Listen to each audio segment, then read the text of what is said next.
భక్తుడికి దేవుడు నచ్చుతాడు, స్వార్థపరుడికి దయ్యం నచ్చుతుంది. నాకు పవన్ కళ్యాణ్ నచ్చాడు. నేను కాపు కాదు, నేను కమ్మ కాదు, నేను రెడ్డి కూడా కాదు, నేను మనిషినని నమ్మే మనిషిని. అంటే మనిషికి పవన్ కళ్యాణ్ నచ్చుతాడు.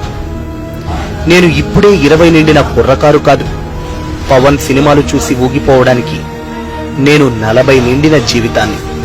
ఈ 40 ఏళ్లు మన రాష్ట్రంలో ఏం జరిగిందో చవి చూసిన అనుభవాన్ని, ఆలోచనని.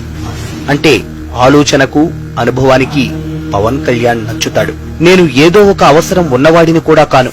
అంటే నా బ్రతుకు తెరువుకు ఏ ఇబ్బంది లేదు. నాకు అనుకూలమైన పార్టీ వస్తే రేపు ఏదో ఒక కాంట్రాక్ట్ వస్తుందనో లేక ఏదో ఒక అవసరం తీరుతుందనో ఎదురు చూడటానికి. అంటే తనకు ఏ అవసరం లేకపోయినా సమాజం బాగుండాలని కోరుకునే వ్యక్తికి పవన్ కళ్యాణ్ నచ్చుతాడు. ఓ మనిషిగా ఆలోచించండి, ఓ మనిషిగా స్పందించండి.